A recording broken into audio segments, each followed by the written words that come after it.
Hi everyone, welcome to Study Spring. और ये अपना 71th वीडियो है पॉलिटी 1000 एमसीक्यूज के लिए, जिसमें आज हम लोग हाई कोर्ट से रिलेटेड जो बेसिक एमसीक्यूज है उसको कवर करने वाले हैं। बिफोर टू बिगिन, अगर अपने चैनल को सब्सक्राइब नहीं किया है तो चैनल को सब्सक्राइब कीजिए, वीडियोज को लाइक कीजिए और आपके लिए जो मोस्ट एक्सपेक्टेड एमसीक्यूज के सीरीज है या फिर रिपोर्ट राइटिंग एसेज वगैरह के जो सीरीज है उसका लिंक आपको डिस्क्रिप्शन में दिया गया है, जहां से आप जाके उसको विजिट कर सकते हैं।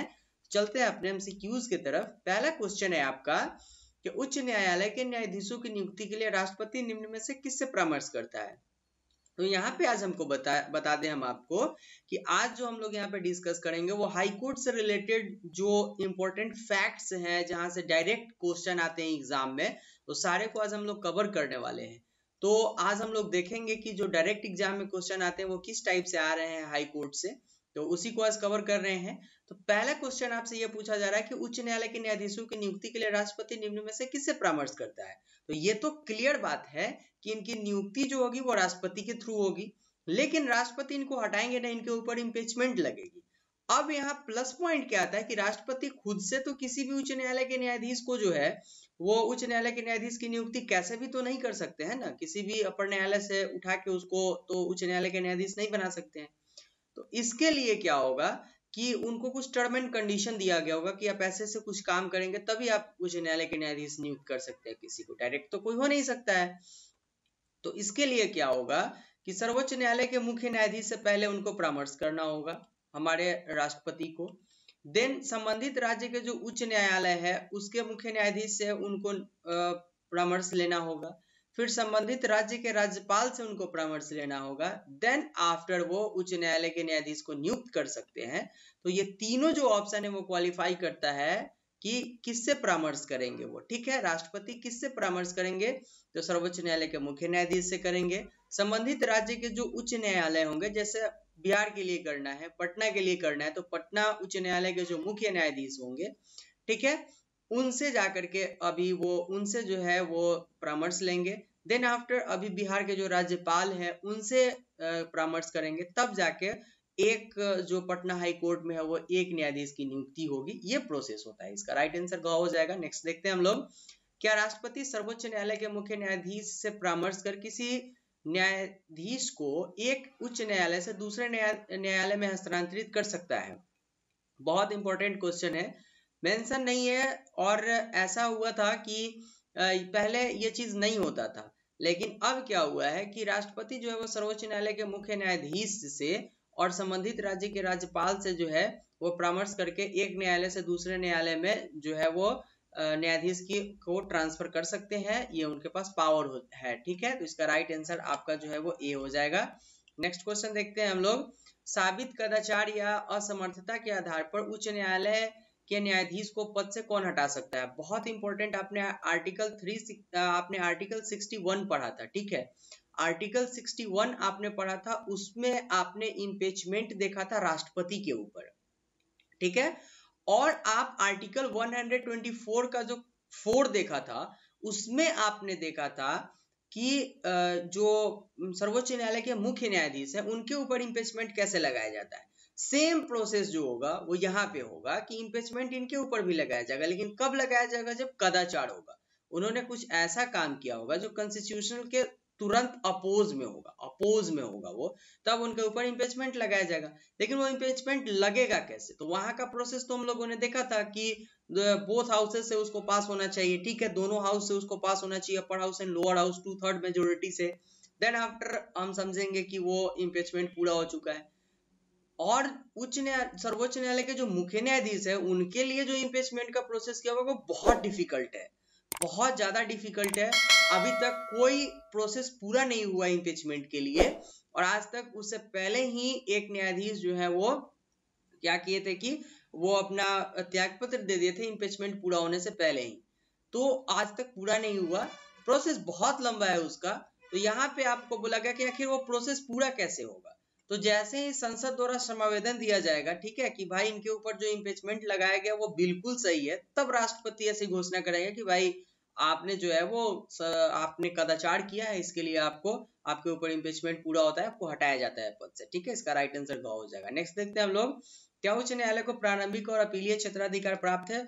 बिल्कुल इसका राइट आंसर ये हो जाएगा, क्योंकि जैसे ही आर्टिकल 32 के थ्रू आप तो सुप्रीम कोर्ट चले जाते हैं अगर फंडामेंटल राइट का वायोलेशन होता है तो, लेकिन हाई कोर्ट के लिए भी तो है, आप हाई कोर्ट भी जा सकते हैं उसके लिए फंडामेंटल राइट का अगर आपका वायोलेशन होता है। तो ये आपका होमवर्क हो जाएगा कि कौन सा आर्टिकल है जिसके थ्रू अगर आपका फंडामेंटल राइट का वायोलेशन होता है तो आप जो है वो हाई कोर्ट जा सकते हैं। और ये सारे चीजों को मैंने प्रीवियस वीडियो में मेंशन कर दिया है, तो अगर आपने 1 by 1 वीडियो नहीं देखा तो मैं आपसे रिक्वेस्ट करूंगा कि आप वही देखिए, क्योंकि वही आपके लिए बेनिफिटेबल होगा। राइट आंसर ये हो जाएगा इसका। नेक्स्ट क्वेश्चन देखते हैं हम लोग, मौलिक अधिकार को लागू करने अथवा अतिक्रमण करने के मामलों में उच्च न्यायालय निम्न में से किस प्रकार के आदेश जारी कर सकता है?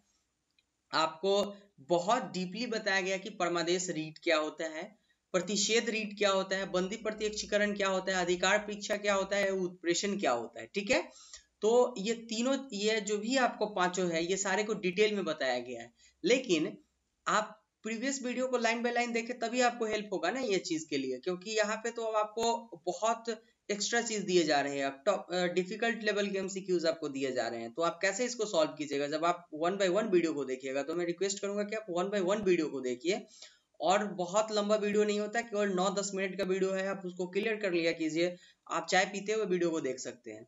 तो इस सिचुएशन में अगर फंडामेंटल राइट का वायोलेशन होता है तो जो उच्च न्यायालय है वो ये जो भी पांचों मामले हैं, ठीक है, ये पांचों जो है वो आदेश जारी कर सकता है, और बाकी के लिए आप प्रीवियस वीडियो देख सकते हैं कि इसका मीनिंग क्या होता है। नेक्स्ट देखते हैं हम लोग, भारत के 21 उच्च न्यायालयों में सबसे बाद में किस उच्च न्यायालय की स्थापना की गई? डायरेक्ट एग्जाम में क्वेश्चन आते हैं, इसमें कोई लेंदी नहीं है। इसका राइट आंसर आपका जो हो जाएगा वो आपका झारखंड हो जाएगा, सबसे बाद में गठित हुआ था और यहीं पे उच्च न्यायालय की स्थापना की गई थी। राइट आंसर ख हो जाएगा। नेक्स्ट देखते हैं हम लोग, किस उच्च न्यायालय में सर्वाधिक अस्थायी और अस्थायी खंडपीठ है? इसका राइट आंसर आपका ख हो जाएगा, गुवाहाटी में। और ये सब एग्जाम में डायरेक्ट क्वेश्चन पूछे जाते हैं। अगर आप रेलवे का एग्जाम दे रहे हैं, एसएससी का एग्जाम दे रहे हैं, तो ये सारे में डायरेक्ट पूछे जाने वाले क्वेश्चन है ये, इस पर बहुत ज्यादा फोकस करना है आपको। नेक्स्ट क्वेश्चन है, किस उच्च न्यायालय में सर्वाधिक न्यायाधीश है? बहुत बेसिक क्वेश्चन, बहुत इंपॉर्टेंट क्वेश्चन, और एग्जाम में कितने बार क्वेश्चन आए हुए हैं। ये हो सकता है कि ये एग्जाम में स्टेटमेंट में क्वेश्चन आया हो, लेकिन एग्जाम में आते जरूर क्वेश्चन है यहाँ से। तो इसका राइट आंसर आपका ग हो जाएगा, इलाहाबाद।